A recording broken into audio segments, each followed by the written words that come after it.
ब्रह्म भूयाय कल्पते। ब्रह्मभूता प्रसन्नात्मा न शोचति न कांक्षति। समः सर्वेषु भूतेषु मद्भक्तिं लभते परम्। भक्त्या ममाभिजानाति यावन्यच्चास्मि तत्त्वता। ततो मां तत्त्वतो ज्ञात्वा विशते तदनन्तरम्। सर्वकर्मण्यपि सदा कुर्वाणो मद्व्यपाश्रया। मत्प्रसादादवाप्नोति शाश्वतं पदमव्ययम्। चेतसा सर्वकर्माणि मयि सन्न्यस्य मत्परा। बुद्धियोगामुपाश्रित्य मच्चित्ता सततं भव। मच्चित्ता सर्वदुर्गाणि मत्प्रसादात् तरिष्यसि। अतः चेत्त्वामहङ्कारान् न श्रोष्यसि विनङ्क्ष्यसि। यदहङ्कारमाश्रित्य न योत्स्यायिति मन्यसे। मिथ्यैषा व्यवसायस्ते प्रकृतिस्त्वां नियोक्ष्यति। स्वभावजेन कौन्तेय निबद्धस्वेन कर्मणा। कर्तुं नेच्छसि यन्मोहात् करिष्यस्यावशोऽपि तत्। ओम श्री कृष्णार्पणमस्तु। ओम सहना भवतु सहनो भुनक्तु सह वीर्यं करवावहै तेजस्विनावधीतमस्तु मा विद्विषावहै। ओम शांति शांति शांति। ओम शंकरं शंकराचार्यं केशवं बादरायणं सूत्रभाष्यकृतौ वन्दे भगवन्तौ पुनः पुनः। ईश्वरो गुरुराप्नेति मूर्तिभेदाविभागिने व्योमवद्व्याप्तदेहाय दक्षिणामूर्तये नमः। ओम शांति शांति शांति। नमो नारायण। हम लोग कठोपनिषद का प्रथम अध्याय तृतीय वल्ली का आज अंतिम है। वल्ली समाप्त, अध्याय समाप्ति हो जाएगा, अध्याय भी समाप्ति हो जाएगा। और हम लोग देखे थे 15 नंबर श्लोक तक, आज 16-17 दोनों देख लेंगे। और ब्रह्मा ज्ञान का बारे में जो इसमें कहने जा रहा है, अभी तक जो नचिकेत का जो उपाख्यान है, यमधर्मराज का जो उपदेश, नचिकेत का जो उपाख्यान है, इसको जो भी श्रोता सुनेंगे, अभी इतने तक जो सुना और इतने तक वो सुन के अगर दूसरा आदमी की भी सुनाएंगे तो और उनका उत्तम गति होगा, ये बात कह रहा है। मतलब यहाँ पर दो बात, यहाँ 17वीं मंत्र में ये भी कहा गया ब्रह्म संसदि और श्राद्धा कालेचा। और इसको ब्रह्मविद पुरुषों का संग में और जहाँ ब्राह्मण सभा में इसको पाठ पठन भी किया जाता है। और श्राद्ध कालेचा, श्राद्ध काल में भी इसको पाठ पठन करे तो और अपना पितृओं को उत्तम गति होगा। जो पितृ हमारा यहाँ से पितृलोक में गया, आज भी पितृपक्ष शुरू हो गया, श्राद्ध देता है ना, आज से श्राद्ध करता है। और इसी का यहाँ श्लोक भी वैसे ही आ गया। यहाँ श्राद्ध का कोई भी इसी, अगर कोई इंसान हम लोग करता है ना 13 दिन का 16 दिन का जो श्राद्ध करता है, वो श्राद्ध का कर्म में भी इसको पाठ कराने का विधि है, ये पूरा अध्याय की तीनों वलियों का, है ना। वो हमारा पितृलोकों का उत्तम गति प्राप्ति होगा, क्योंकि यहाँ पितृलोक यम सदन को भी पितृलोक भी कहा जाता है। कहीं कहीं पितृलोक सीधा सीधा ब्रह्मलोक तो नहीं जाएंगे ना, स्वर्ग भी नहीं जाएंगे, कुछ कुछ लोग अच्छा बुरा करके यमलोक भी जाता है। और वहां पर यमलोक में रहने वाला पितृलोक भी वो अगर इसी का यमधर्मराज द्वारा उपदेश दिया गया जो कठोपनिषद है श्रवण करेगा, यमधर्मराज अत्यंत प्रसन्न होगा। अरे मेरा दिया हुआ मेरा प्रवचन को हमको सुना रहे, चलो इनको इनके लिए जिसका पितृलों का अगर संकल्प करके कामनाओं का करके वो पितृ का भी उत्तम गति प्राप्ति होगा, ये बात भी वहाँ कहा गया। और ये यहाँ 2 मंत्रों में इसका पूरा उपनिषद का अगर बारे में कह रहा है, इसका उत्तम गति कैसा होगा, इसका श्रवण करने वाला और सेवन कराने वाला दोनों का ही भला होगा, ये बात यहाँ पर कह रहा है। पहले थोड़ा श्लोक का उच्चारण करें। 16वीं श्लोक है, इसका पहले थोड़ा से भाष्य भी है। प्रस्तुत विज्ञान स्तुत्यार्थम आह श्रुति। अब तक जो प्रस्तुत किए गए विज्ञान है उसी का बारे में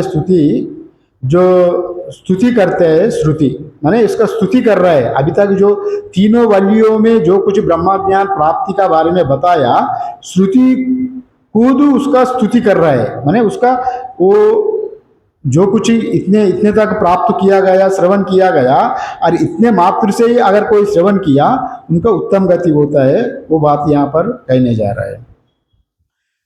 नाचिकेतमुपाख्यानं मृत्यु प्रोक्तं सनातनम् उक्त्वा श्रुत्वा च मेधावी ब्रह्मलोके महीयते इत्यादि। नाचिकेतमुपाख्यानं मृत्यु प्रोक्तं सनातनम। नाचिकेत उपाख्यानम, इसका जो उपाख्यान का नाम है नचिकेत उपाख्यान, नाचिकेता उपाख्यान। नाचिकेता इसका दूसरा अर्थ भी हम लोग देखेंगे, माने जो नचिकेता द्वारा जो सुने हुए यमधर्मराज द्वारा इसको उपदेश दिया गया, इस उपवाख्यान को नाचिकेत उपाख्यानम कहा गया। मृत्यु प्रोक्तम सनातनम, जो मृत्यु द्वारा प्रोक्त माने प्रवचन दिया गया ये सनातन धर्म को। यहाँ पर मृत्यु द्वारा प्रोक्त सनातन धर्म है, इसका भी हम लोग व्याख्या देखेंगे। उक्त्वा श्रुत्वा च मेधावी, अगर कोई उक्त्वा कोई इसका प्रवचन भी करे और श्रुत्वा कोई इसका सेवन भी करे, दोनों का ही मेधावी ब्रह्मलोके महीयते, ब्रह्मलोक में उनमें बड़े सत्कार मिलेगा। इनको ब्रह्मलोक में भी इनका बड़ा आदर सत्कार मिलेगा, वैसा वाला ज्ञानी लोगों का, वैसा वाला श्रवण किया हुआ, माने इसका अर्थ का सहित जो श्रवण किया उसको भी उत्तम गति प्राप्ति होगा, ये बात यहाँ पर कह रहा है। उपदेश जब श्रुति कह रहा है तो श्रुति का वचन कभी मिथ्या नहीं होगा, ये बात सच्ची निकलेगा। और इसका थोड़ा अन्वयार्थ देखेंगे तो यहाँ पर नचिकेता मीन्स ये तो उपवाख्यान बता दिया, मोटा मोटी अर्थ देखेंगे। नाचिकेतम उपाख्यानम, नचिकेता द्वारा सुने हुए मृत्यु प्रोक्तम सनातनम, यहाँ जो धर्मराज के द्वारा कहे हुए इस सनातन ब्रह्म विद्या, ये सनातन क्यों कहा गया यहाँ पर? सनातन का अर्थ यहाँ पर अनादि अनंत काल से जो आ रहा है वो नित्य सिद्ध है, उसको सनातन कहा जाता है। और हम लोग सनातन इसलिए हम लोग बोलते बोलते भी हम लोग सनातनी है, हिंदू सनातनी अनादि, ये ज़्यादा से ज़्यादा पंजाब में इसको इस्तेमाल करता है, वहाँ पंजाबी भी है हिंदू भी है, हिंदू को वहाँ सनातनी कहा जाता है, किंतु हिंदू धर्म सनातनी है। और पंजाबी लोग बाद में जो कन्वर्टेड, बाद में गुरु नानक का वजह से वो पंजाबी बन गया, किंतु सभी तो सनातनी थे। यहाँ सनातनी का वैसा व्याख्या भी किया, अनादि परंपरा को सनातन कहा जाता है। माने हमारा श्रुति अपौरुषेय होने के नाते, हाँ वेद अपौरुषेय होने के नाते, और इसका ये पुरुष द्वारा रचित किया नहीं किया गया, इसलिए वो अनादि परंपरा से आ रहा है, और इसी का वजह से ये अनादि भी कहा गया। फिर बाकी जितने धर्म हैं, हम लोग क्रिश्चियन धर्म है, और क्रिश्चियन धर्म तो जीसस क्राइस्ट इसका प्रवचन माने उनको फाउंडर है, उसका सिद्धांत करता है, और मोहम्मद है इस्लाम का, ये लोग उसको रचा, और जैन है महावीर, और बुद्ध द्वारा रचन किया गया, उपदेशों द्वारा इत्यादि रूपों में वो मत स्थापन किया गया। किंतु हिंदू धर्म वैसा नहीं है। हिंदू धर्म अनादि अनंत अनादि काल से आ रहा है, तो इसका कोई यहाँ कोई सिद्धांत करता लिखा हुआ आदमी नहीं है, इसलिए अपौरुषेय कहा जाता है, माने पुरुष प्रयत्न से सिद्ध नहीं है। फिर बाकी धर्म तो पुरुष प्रयत्न से सिद्ध है, इसलिए वो पौरुषेय ग्रंथ है। इवन भगवत गीता भी पौरुषेय ग्रंथ ही है, परमात्मा कृष्ण द्वारा वो बोला हुआ चीज है। किंतु यहाँ जो उपनिषद वेद है, ये अपौरुषेय होने के नाते इसको सनातन कहा गया, सनातन धर्म है। और उक्त्वा श्रुत्वा च मेधावी, और कोई भी अगर इसका श्रवण करावे, श्रवण प्रोक्ता मीन्स बोलने वाला, प्रवक्ता जो श्रवण करा रहा है उनका भी, और जो श्रवण कर रहा है उनका भी, ये यहाँ पर ब्रह्मलोके मय्ये थे।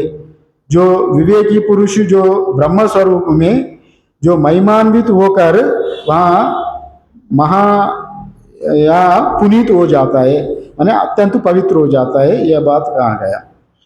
और यहाँ इसका अर्थ देखेंगे तो नचिकेता का इस व्याख्यान को कोई भी विवेकी पुरुष द्वारा श्रवण करता है अथवा श्रवण कराता है, दोनों का ही बात, दोनों को मिला के कहा गया। अगर नचिकेता का अर्थ देखेंगे तो नचिकेता मीन्स दूसरा अर्थ आता है, जो संग्रह करने वालों का नाम नचिकेता एक अर्थ में दिया गया। संग्रह मीन्स ज्ञान को संग्रह करने वाला, माने जो कुछ प्राप्त करने वाला को भी नचिकेता नाम से कहा गया। और दूसरा अर्थ भी दिया गया, त्यागने वाला का भी नचिकेता कहा गया, माने संग्रह भी करे त्याग भी करे, दोनों का नाम कैसा होगा। किंतु परमात्मा त्याग से और छोड़ने से उनको कोई परवाह नहीं होता है परमात्मा का, इसलिए परमात्मा को अयेयम अनुपादेयम कहा गया। वो येयोपादेय वर्जितम, अरे कोई कुछ आके माला पहना दे, कोई आके कोई लाख रुपया चढ़ा दिए और दूसरा आदमी आके उसको उठा के चले गए, वो देखते रहता है, उसमें कोई लिप्त नहीं होता है, अरे हमारे लिए चढ़ा दिया, ये मेरा हो गया।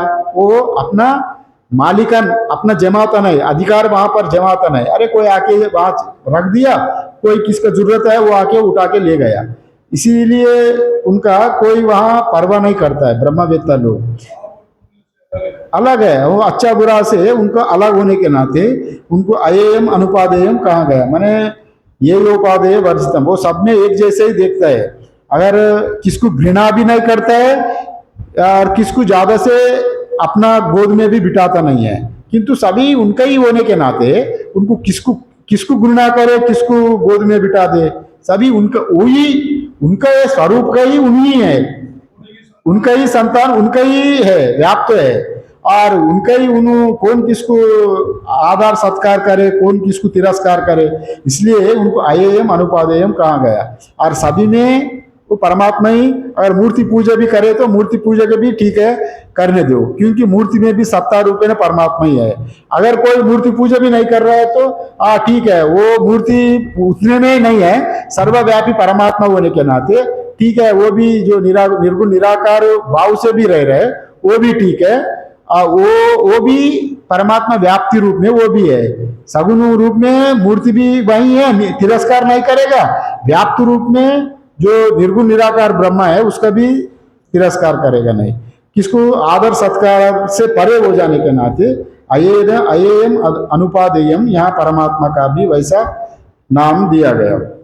और यहाँ पर आत्मा तत्व का जो स्वरूप वैसा जानना है कि आत्मा किसी के साथ जो संबंध नहीं होता, आत्मा का संबंध किसके साथ विशेष रूप से संबंध नहीं रखता। परमात्मा आत्मस्वरूप होने के नाते वो अच्छा बुरा से संबंध नहीं रखता। ये व्यवहारिक के लिए हम लोग अच्छा आदमी की हमको ऊपर में बिठाता है उनका उपाधि का वजह से।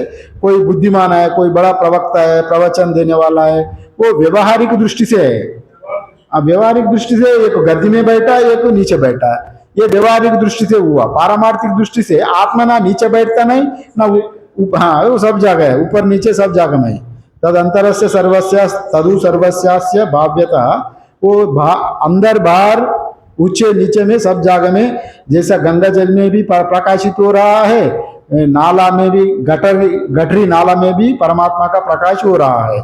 जैसा सूर्य प्रकाश सब में होता है, परमात्मा का भी कोई भेद बुद्धि नहीं करता है। परमात्मा सब में प्रकाशित करने वाला परमात्मा का स्वरूप वहां कहा गया। और इसमें कोई किसी से भी अच्छा बुराई से संबंध नहीं रखता। और मृत्यु प्रोक्तम कहा गया। मृत्यु प्रोक्तम मीन्स यहाँ पर इस जो नचिकेता की कथा बोलने वाले कौन हुआ? या मृत्यु मीन्स यमधर्मराज। यमधर्मराज द्वारा बोला हुआ प्रवचन इस उपनिषद है, इसका मृत्यु प्रोक्तम, नचिकेता द्वारा सुना हुआ प्रवचन, मृत्यु द्वारा प्रवचन दिया हुआ वो उपदेश, ये दोनों ही यहाँ दोनों को मिलके ही नचिकेत का कथा और मृत्यु का प्रवचन, दोनों की यहाँ पर सनातन कहा गया। दोनों का ही सनातन है। और सनातन मीन्स जो शाश्वत, और शाश्वत वेदांत में इसको शाश्वत कहा गया, वेदांत बोध कहा गया। सनातन मीन्स वेदांत का बोध है, ये सनातनी है। सनातन का अर्थ मैं बताया वो नित्य सिद्ध है, हमेशा रहने वाला को सनातन कहा जाता है।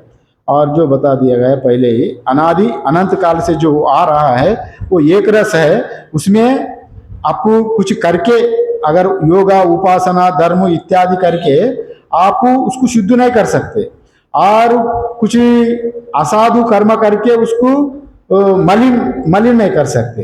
वो अनादि अनंत होने के नाते वो जैसे तैसे ही अपना अपने स्वरूप स्थिति में वो रहने के कारण वो अनादि है। उसमें कोई लिप्त नहीं होता है, अच्छा बुरा से आत्मा लिप्त नहीं होता है, और वो सनातन है।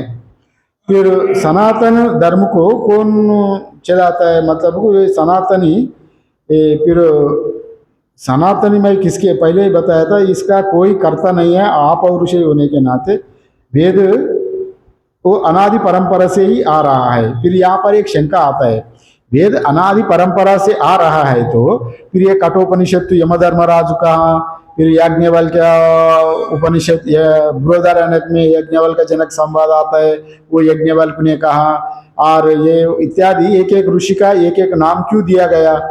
फिर ये सनातनी होने के नाते ये अलग अलग क्यों बताया गया? वैसा भी एक शंका आता है। किंतु यहाँ पर वेद अनादि अनंत काल से ये मंत्र घोषित हो रहा है, अनादि काल से है।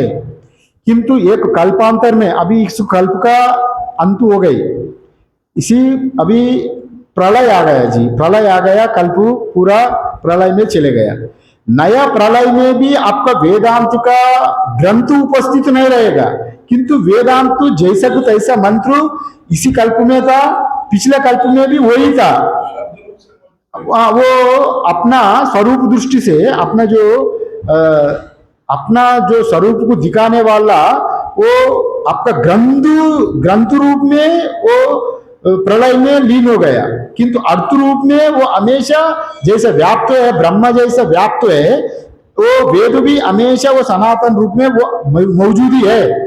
और वो मौजूदगी जब पहले आप ऋषि बन गया, पिछले कर्म में पिछले जीवन में वो तपस्या किया, वो संस्कार आपका पास आया, फिर आप ध्यान लगाने लगे तो वो मंत्र का जो वेद मंत्र पहले पिछले वे पिछले कल्प में रहा था, उसको वो वेद को बोध होने लग रहा है, वो वेद प्रकट हुआ उनका अंतःकरण में, वो मंत्र का दृष्टा हुआ। मंत्र का दृष्टा मीन्स वो मंत्र को उसको बोध करवाया, देख लिया, उसका तत्व को देख के फिर ये तत्व को ये उपनिषद में रहा, फिर वो आप जैसा तैसा फिर उनको प्रस्तुत करेगा। जैसा कठोपनिषद का अभी यमधर्मराजु इसी कल्प में भी यमधर्मराज बोल दिया, अगले कल्प में भी सेम यमधर्मराज ही फिर प्रवचन करेगा। समझ लिए ना, ये कल्पांत तो भेद नहीं होगा, किंतु अभी इसी कल्प में एक यमधर्मराज आ गया, नया कल्प में नया यमधर्मराज आएगा, इसी यमधर्मराज का शरीर पूरा हो जाएगा, वो ब्रह्मलीन, वो ब्रह्मवित हो जाएगा।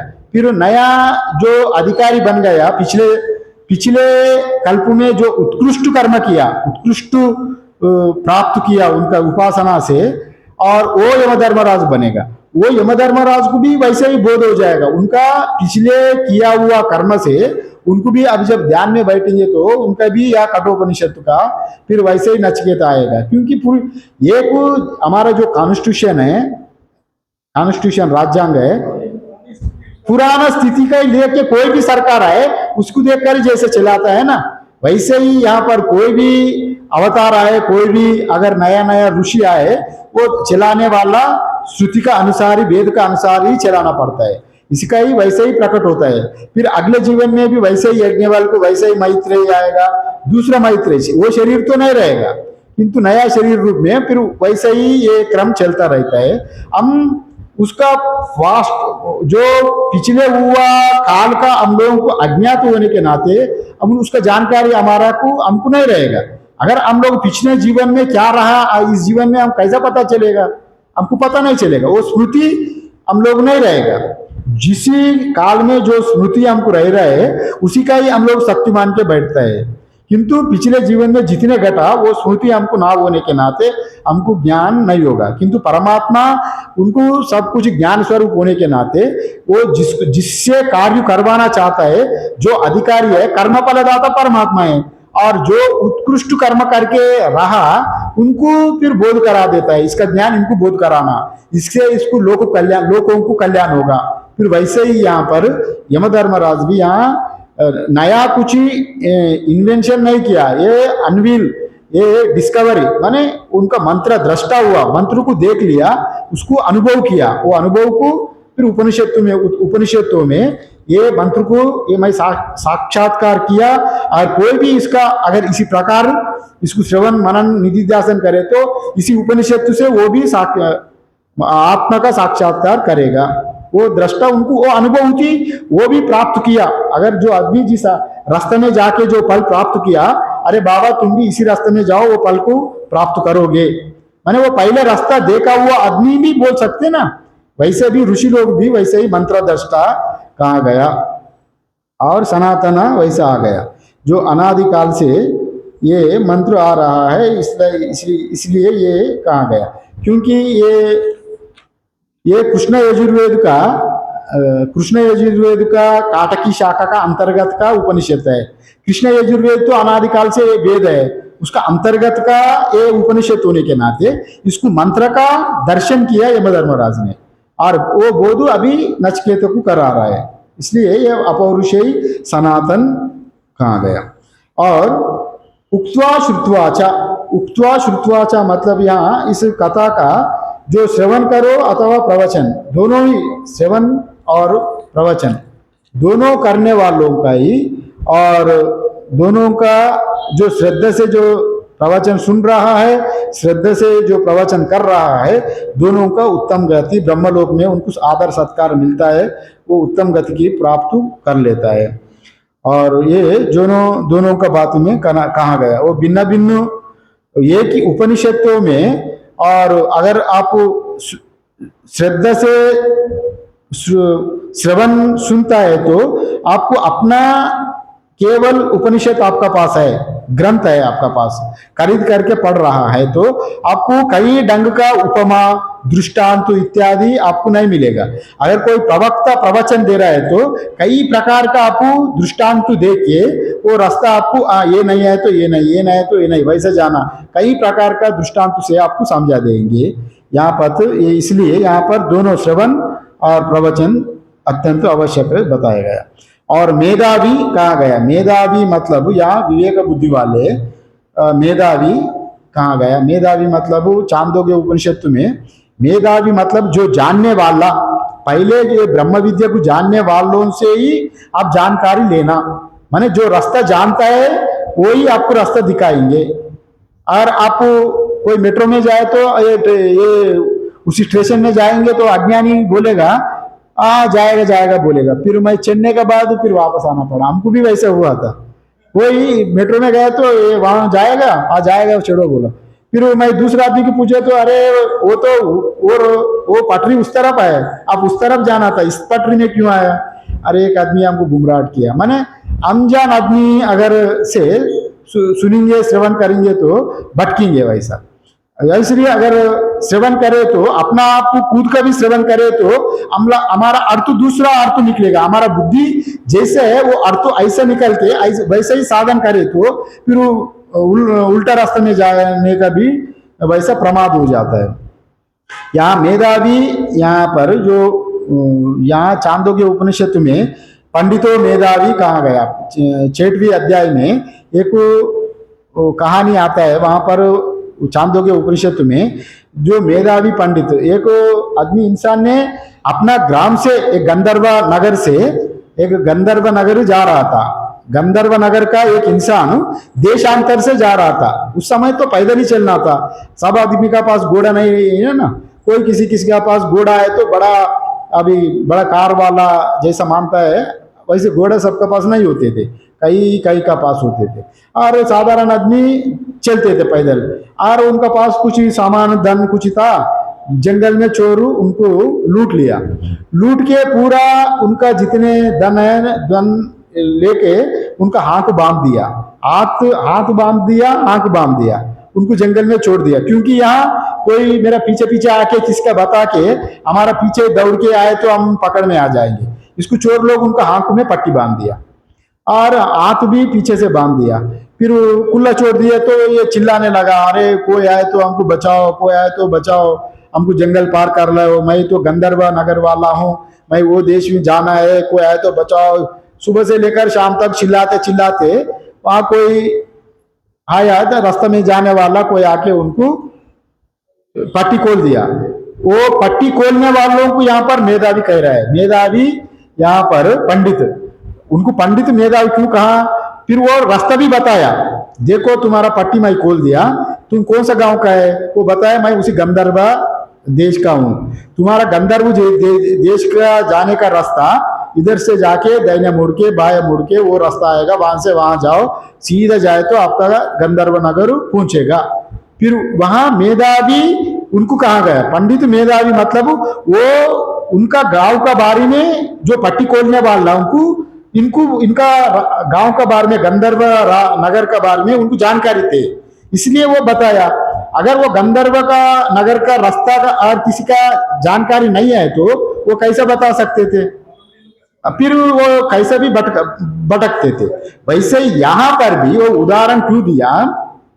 हम लोग भी अब जब श्रवण करने आता है तो हम अनजान से आया, आंख में माया का पट्टी बांध के यहाँ पर आया, वो माया का पट्टी हम बांध के यहाँ पर बैठ गया, हम रास्ता सूझना नहीं, कहाँ जाना क्या करना, बड़े संकट में है। अभी जो प्रवचन करता वो मेधावी है, पंडित मेधावी आपको रास्ता दिखाएंगे, सही रास्ते में आपको पहुंचा देंगे।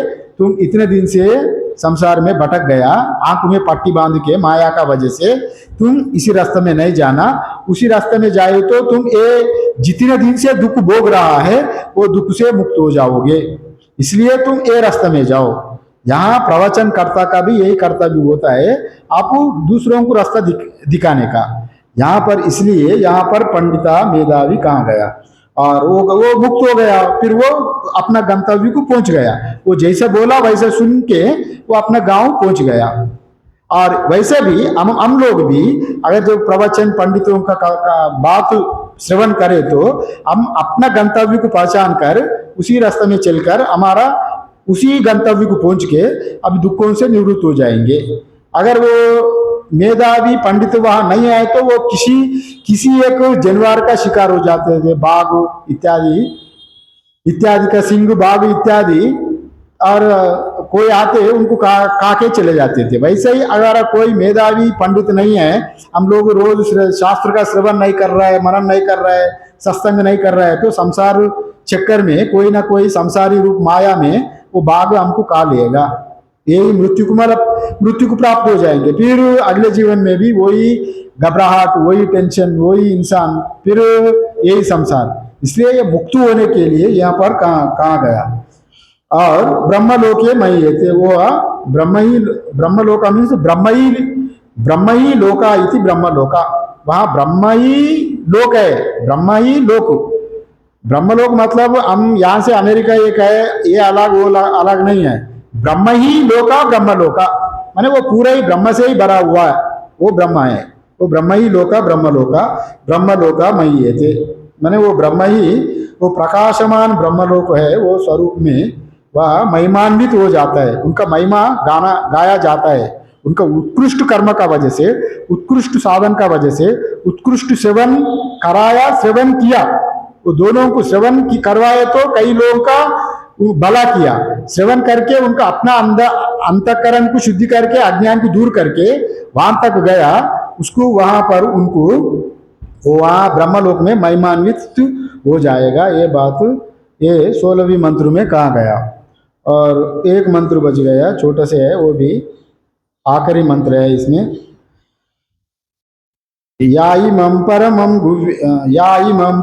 गुह्यं श्रावयेद् ब्रह्म संसदि प्रयता श्राद्ध काले वा तदानन्त्याय कल्पत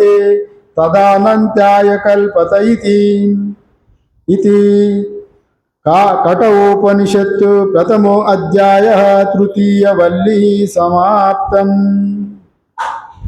यहाँ याइमं परमं गुह्यं श्रावये ब्रह्म संसदि प्रयाता श्राद्ध काले वा तदानंताय कल्पते इति इत्यादि कहा गया। यहाँ पर जो ब्रह्म संसदि मतलब जो ब्रह्मवेत्ता लोगों का समागम को ब्रह्म संसदि कहा गया। अब श्रवण कैसे, कहाँ जाकर श्रवण करना, कहाँ जाकर प्रवचन करना, माने ब्रह्म समागम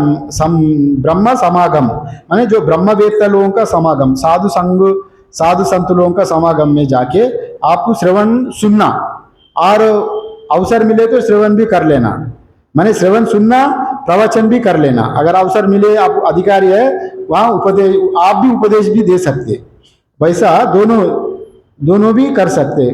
और ब्रह्मवेत्ता लोगों का ही यहाँ पर ब्रह्म संसदि कहा गया। और यहाँ ब्राह्मणों का संगत भी ब्रह्म संसदि भी कहा गया। ब्राह्मण का कई प्रकार का अर्थ आता है, उपनिषद में जो ब्रह्म का प्राप्त किया वो ही ब्राह्मण कहा गया। और साधारण तो जो अंतःकरण शुद्ध है, सत्वगुण संपन्न है, वो भी ब्राह्मण स्वभाव वाला, सात्विक स्वभाव वालों को भी व्यवहारिक दृष्टि में ब्राह्मण कहा जाता है। वैसा ब्राह्मण संगत में जाके यहाँ श्रवण करो, और शुद्ध चित्त से, जो ब्राह्मणों की सभा में शुद्ध चित्त से इस अति गोपनीय उपाख्यान को श्रवण करो अथवा श्रवण कराओ, दोनों ही यहाँ बताया गया। ब्रह्म मीन्स जो ब्रह्मवेत्ता, ब्रह्मवेद ब्रह्मैव भवति, उसी का ही यहाँ पर ब्रह्मवेत्ता कहा गया एक अर्थ में। दूसरा अर्थ में भी ब्राह्मणों का संग जहाँ हो, संतों का संग जहाँ हो, वहाँ भी ब्रह्म, यहाँ दोनों अर्थ ले सकते हैं। यहाँ पर यहाँ ब्रह्म संसदि का वैसा अर्थ ले। संसदि मतलब जो है समागम, जो समूह को संसद कहा जाता है।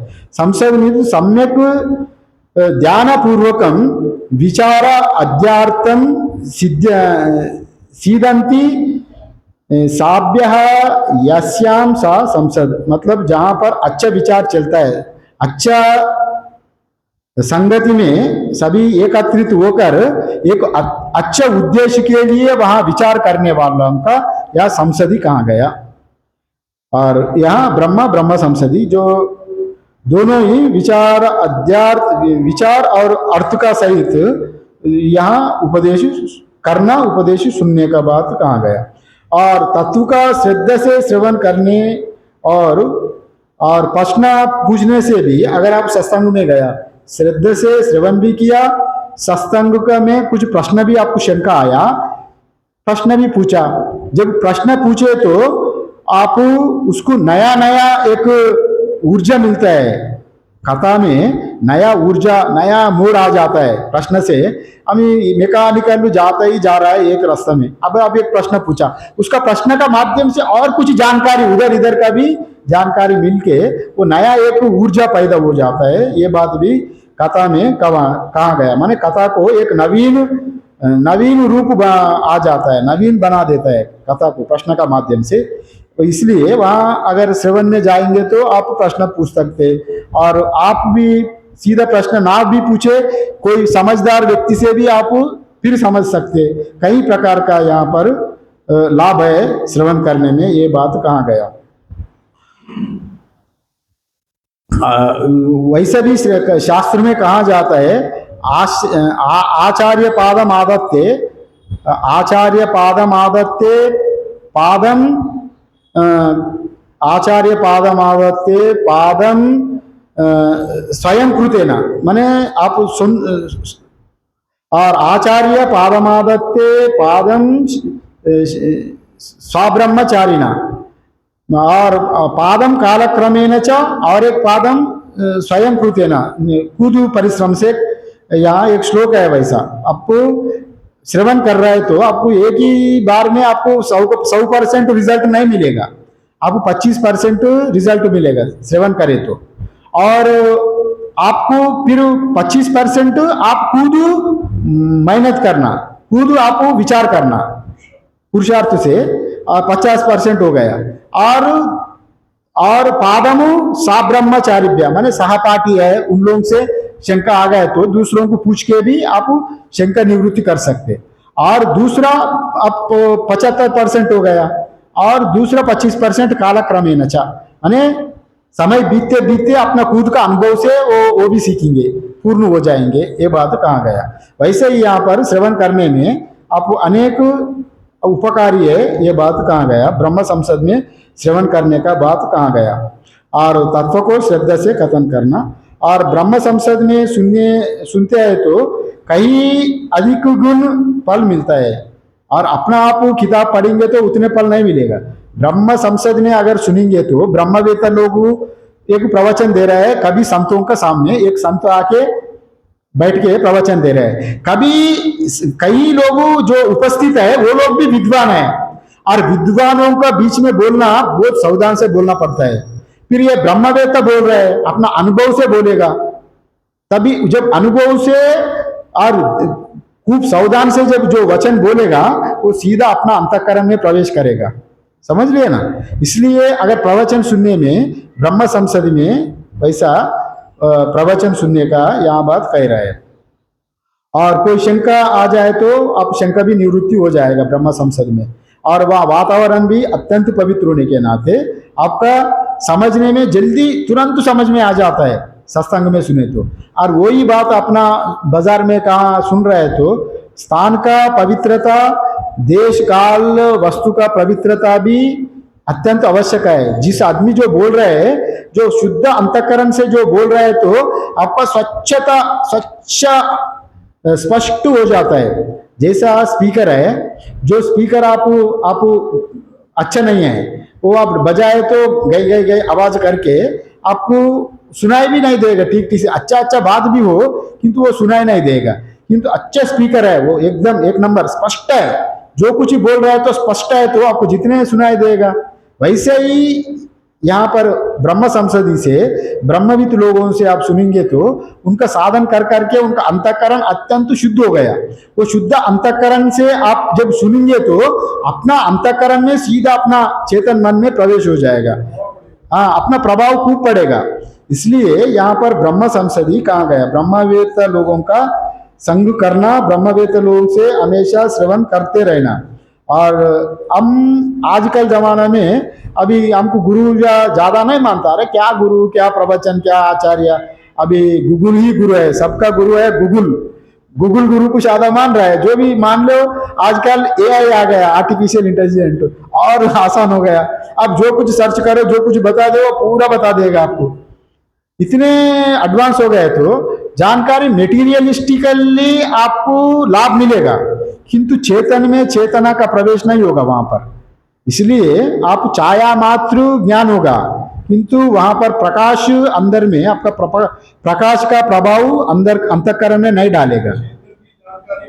चेतन, हाँ चेतन, जैसा मैं पहले बताए थे, चेतन का जो जलता हुआ दिया और दूसरा जो अनजलता हुआ दिया को जला सकते, एक कैंडल दूसरा कैंडल को, जला हुआ कैंडल दूसरा कैंडल को जला सकते।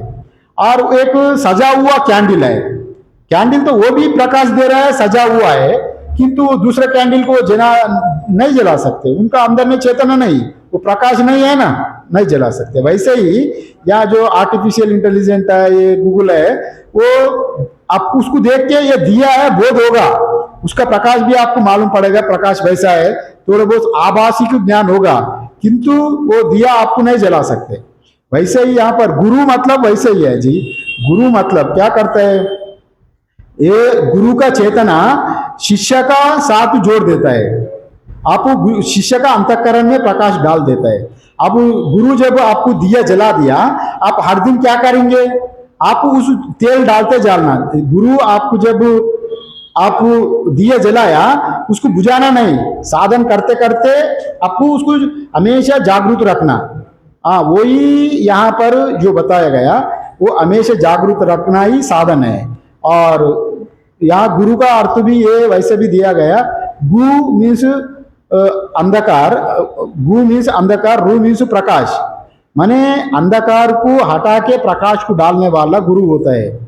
हाँ, गु को हटा के रू में प्रकाशित प्रवेशित कर देगा आपको, माने गुरु काम यही करता है। और वैसे ही गुरु का प्रवचन का बारे में भी यहाँ जो बता रहे हैं, ब्रह्म संसदि में सुनने का, कैसे सुनना, यहाँ श्रेवये ब्रह्म संसद में श्रवण करने के लिए वहाँ बताया गया, महापुरुषों का संग में हमेशा बैठकर श्रवण करने का विधि बताया, ये अत्यंत फल देने वाला होता है। और दूसरा बताया गया प्रयता, प्रयता मीन्स प्रयता श्राद्ध काले च, प्रयता मतलब यहाँ पर अर्थ दिया गया पवित्र होकर, प्रयता अर्थ का दिया पवित्र होकर। पवित्र मतलब यहाँ अंतर भाव्य शुद्धि, अंतर शुद्धि, मन भी शुद्धि हो जाए, शुद्धि होकर आना प्रवचन में, शरीर का भी शुद्ध करके आ जाना, माने स्नान ध्यान इत्यादि करके तभी प्रवचन में आ जाए, तो अभी आपका प्रवचन का महिमा और ज्यादा रहेगा। यहाँ शौच मीन्स अंतर शौच, भाव्य शौच, दोनों ही शौच रहना। भाव्य शौच तो हम लोग स्नान दान आदि करके करते हैं, किंतु मन में जब कुछ टेंशन, कुछ एक टेंशन में आ गया, कुछ एक दुविधा से आया, घर में झगड़ा करके आया, अरे थोड़ा बहुत आके सत्संग में बैठ, खटपट हो रहा है मन में, आके यहाँ सत्संग में बैठते हुए भी घर में जो खटपट हो रहा है वही यहाँ पर याद आएगा। सत्संग जितने भी अपने अमृत बरसे, वो एक बूंद भी अंदर प्रवेश नहीं होगा। इसलिए यहाँ पर प्रयता मीन्स शौच बताया, शुद्ध करके आना, स्नान ध्यान संध्या आदि से पवित्र होकर सत्संग में आने के लिए कहा गया। दोनों प्रोक्ता भी वक्ता भी दोनों भी पवित्र से रहना, और इसी बात को यहाँ पर कह रहा है। और श्रवण करने के लिए पवित्र होना, दोनों की शुद्धता आवश्यक है। और इसलिए यहाँ पर माँ सहनावतु में माँ विद्विषावहै, बार बार माँ विद्विषावहै, गुरु चेले दोनों को संबंध जोड़ देता है, दोनों को मंगल हो, दोनों ही हमको प्रकाश करे, दोनों को परमात्मा को प्रकाश में, दोनों के बीच में दुविधा ना आए। इसलिए वो सहनावतु मंत्र बहुत इंपॉर्टेंट है, वो दोनों को के लिए प्रार्थना करता है। बाकी जितने मंत्र है हमारा जो शांति पाठ अपना खुद के लिए है, माने हम जैसा भद्रम करने भी श्रुणुयाम देवा इत्यादि करे तो अपना अंग अच्छा रहे, अपना श्रवण श्रोत्रेंद्रिय अच्छा रहे इत्यादि अपना के लिए है, किंतु सहनावतु तो गुरु चेले दोनों के लिए प्रार्थना के लिए दोनों बताए। इसलिए माँ विद्विषावहै जैसा करता है, यहाँ भी श्रोता वक्ता दोनों शुद्ध अंतःकरण से, शुद्ध मन से, शुद्ध शरीर से यहाँ श्रवण करे, ये बात कह रहे हैं। और अंत में श्राद्ध कालेव, अगर पहले बताया ब्रह्म सदन में, यहाँ जो 3 वल्ली का जो प्रथम अध्याय कटा उपनिषद का 3 अध्याय का ब्रह्म सदन में पाठ करो, श्रवण करो, अर्थ सहित आप इसको ग्रहण करो। और अथवा और श्राद्ध कालेचा, माने आपको घर में आज पितृपक्ष शुरू हो गया और पितरों का आपको तर्पण देना, उसका नाम से अगर आप ये कठोपनिषद का ये प्रथम अध्याय पूरा 3 वल्ली का अगर आप पाठ करेंगे तो उनको उत्तम गति होगा, आपका पितरों का उत्तम गति होगा। हम लोग संत लोग भी करता है, यहाँ संत लोग कोई ब्रह्मलीन हो गया और उनका हर साल में उनको पुण्यतिथि मनाता है ना, उनका जब पुण्यतिथि मनाता है तो उनका पूरा पाठ करता है, सभी मिलके पाठ करता है। अभी संत लोगों का ही कर रहा है तो फिर गृहस्थ लोगों को क्या बोलना क्या है। इसलिए इसको अपना पितरों के लिए तर्पणों से ये 100 गुना ज्यादा फल देने वाला है अगर इसको सेवन करे तो। किंतु यहाँ पर यमधर्मराजु ऋषि श्रुति स्वयं प्रसन्न हो जाएगा, श्रुति का वाक्य कभी नित्य नहीं होता है। इसलिए यहाँ पर श्राद्ध कालेवा, जो श्रद्धा काल में भी जो सुनो और सुनाओ। यमलोक को जो पितृलोक भी, वहाँ पितृलोक को यमलोक में जो है, पितृलोक में जो लोग है, और ये जो नचिकेत का उपाख्यानम, ये प्रथम अध्याय का उपाख्यान सुन के वो लोग भी उनका अंदर में जो कुछ ही छोटा मोटा घाट है वो भी खुल के वो उनका भी रास्ता और क्लियर हो जाएगा। ये यहाँ पर बताएगा श्राद्ध कालेचा। जब हम लोग तब भी कर सकते हैं, हम 13 दिन 16 दिन जब श्राद्ध करता है ना, उसी समय भी इसका पाठ पठन करने का भी विधि है।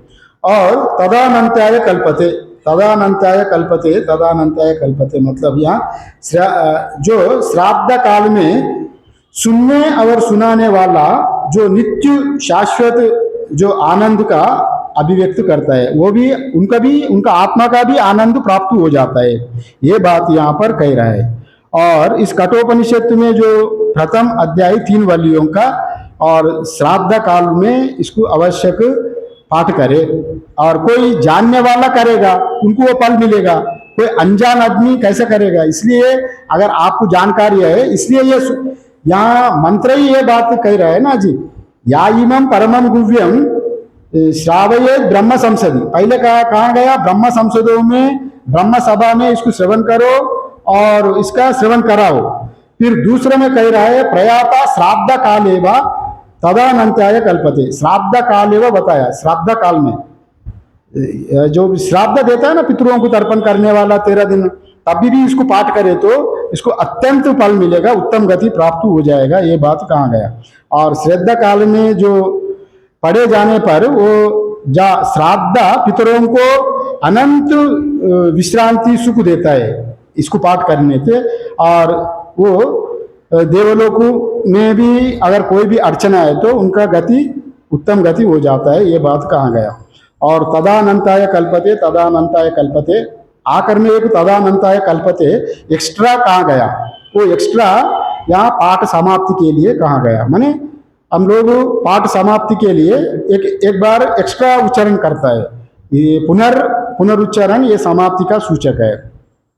इसी से ही यहाँ पर ये कठोपनिषद का यहाँ अतः कठोपनिषद और प्रथमो अध्याय तृतीय वल्ली समाप्तम, और 3 वल्ली इसे अध्याय का समाप्त हो गया यहाँ से। और हमारा जो परंपरा का वजह से यहाँ कठोपनिषद का मंत्र है शांति मंत्र, और शांति मंत्र का पाठ करके इसको हमारा जो नित्य मंत्र है उसका भी पाठ करेंगे। एक बार शांति मंत्र पाठ करें। पहले जिस शांति मंत्र से कठोपनिषद का मंत्र शांति मंत्र सहनावत है, सहनावत को अंत में भी इसको पाठ करने का विधान है। वास्तव तो इसको पूरा अध्याय समाप्ति होने का बाद भी कर सकते हैं, यहाँ पर अध्याय खत्म हो गया, उपनिषद का समाप्त में भी किया जाता है, हम यहाँ समाप्त करेंगे ये शांति पाठ से। ओम सहना भवतु सहनो भुनक्तु सह वीर्यं करवावहै तेजस्विनावधीतमस्तु मा विद्विषावहै। ఓం శాంతి శాంతి శాంతి. శంకరం శంకరాచార్యం కేశవం బాదరాయణం సూత్రభాష్యకృతౌ వందే భగవంతౌ పునః పునః. ఈశ్వరో గురురాత్మేతి మూర్తిభేదా విభాగినే వ్యోమవద్వ్యాప్తదేహాయ దక్షిణామూర్తయే నమః. ఓం శాంతి శాంతి శాంతి. సర్వే భవంతు సుఖినః, సర్వే సంతు నిరామయ, సర్వే భద్రాణి పశ్యంతు మా కచ్చిద్ దుఃఖభాగ్ భవేత్. ఓం శాంతి శాంతి శాంతి. ఓం పూర్ణమద పూర్ణమిదం పూర్ణాత్ పూర్ణముదచ్యతే పూర్ణస్య పూర్ణమాదాయ పూర్ణమేవావశిష్యతే. ఓం శాంతి శాంతి శాంతి. శ్రీకృష్ణార్పణమస్తు. भगवान की जय. ओम नमो सनंताय सहस्रमूर्तये.